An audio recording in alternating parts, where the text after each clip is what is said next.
Although the planet Dathomir and her Night Witches are most well known because of their appearance in the Clone Wars, Dathomir actually first showed up in one of the first books in the quasi-rebooted Star Wars Expanded Universe, The Courtship of Princess Leia. Courtship is honestly a pretty ridiculous but fun story, and I'll be covering it fully on an upcoming episode of my podcast TapCap Transmissions with Corey.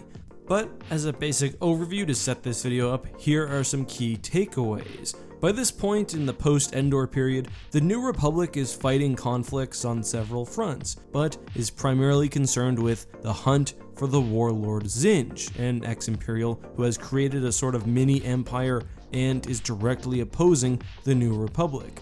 Princess Leia has been sent on a diplomatic mission to the mysterious Hapes cluster and is courting their support in the New Republic's war efforts. In response, the Hapens put forward Prince Isolder as a potential match for Leia alongside a massive navy and untold riches, basically bringing the Hapens and the New Republics together through marriage. Leia actually begins to fall for Isolder, at least somewhat, and that obviously drives Han Solo crazy. One of the main things plaguing Leia here is still the loss of Alderaan, and now Hapes, with its peace and very regal nature, offers a sort of quasi-replacement. So how does Han respond? Well, he enters a very high-stakes card game and wins, I'm not joking here, an entire planet, a mysterious world known as Dathomir. Han and Leia, against the latter's wishes, travel to the planet of Dathomir, deep in Zsinj's territory, and find the planet occupied by a massive force, including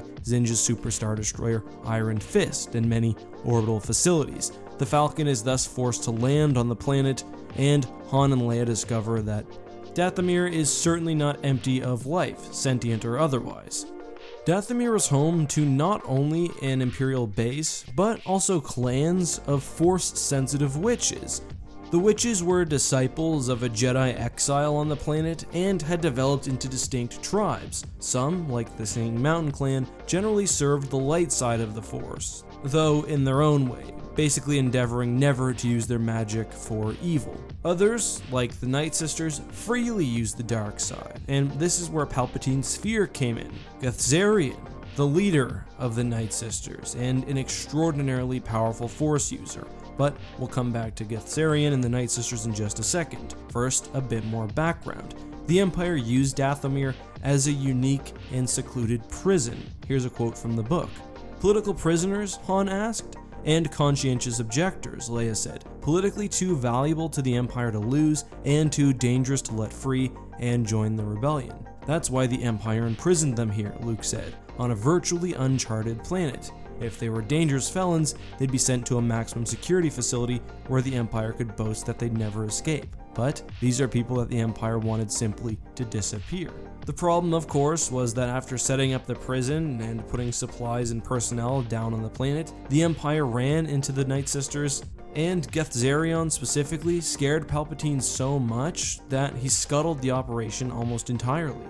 Another quote, "I believe the Emperor himself was scared of the Night Sisters. That's why he interdicted this planet. Years ago, he started a nice little penal colony here, not knowing about the Night Sisters. When he learned about them, he blew the planet's airfield from orbit and stranded hundreds of his own people here, along with the prisoners, rather than risk letting Gethzerion escape. That's how frightened of her he was. And as we'll get to in a second, he was right to be. But Palpatine literally sacrificed assets to ensure that the Night Sister could not leave the planet, which of course she was always trying to do.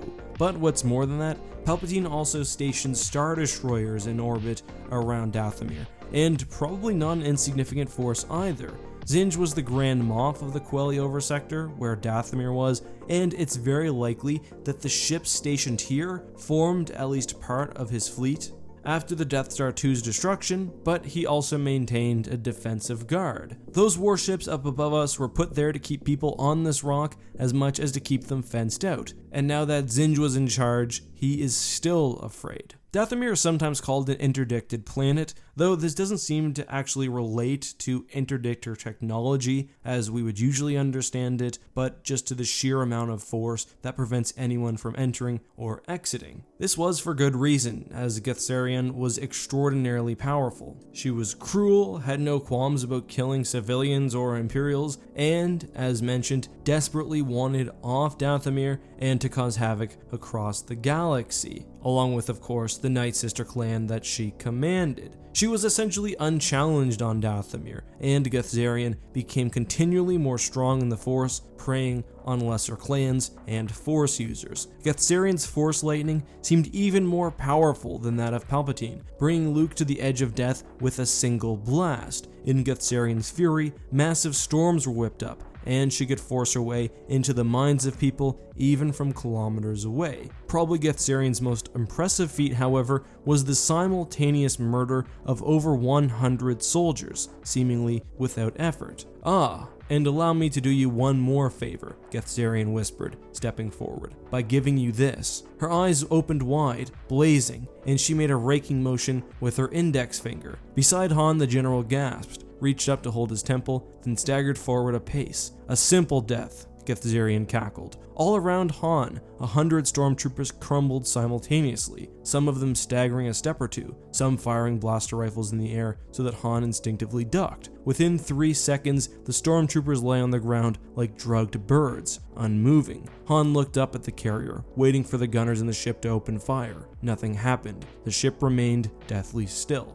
So we have an insane, very, very powerful Force users essentially leading slightly lesser insane and slightly lesser powerful users. It makes sense then why even Palpatine was afraid of Dathomir, and why Han Solo could never hope to actually properly own the planet. Gethzerion was eventually killed during the final battle with Warlord Zsinj and the Hapan Navy, and eventually a Jedi Praxium would be established on Dathomir, but those are all stories for another day. Today's hashtag AskEck question comes from Red, who asks whether single entities could have overpowered Abeloth. And in Star Wars, Abeloth is extraordinarily powerful, but she doesn't quite reach the level of, say, demigod, though during her final siege of Coruscant, it seems like she's getting pretty close. There are some beings that do fall into that category, mainly the Bedlam spirits from Star Wars Legends, but perhaps others. That being said, Abeloth probably never would have been fully defeated because she was a Force entity rather than sort of a real being. And Luke Skywalker even realized this, which is why at the end of Fate of the Jedi, he sets the Quest Knights out to find the Dagger of Mortis. I hope you find that answer helpful, and if you guys have anything you'd like me to address in a future video, leave it down below with the hashtag AskEck. Anyway, until next time guys, this has been EckhartsLadder. Have a great night, and may the Force be with you.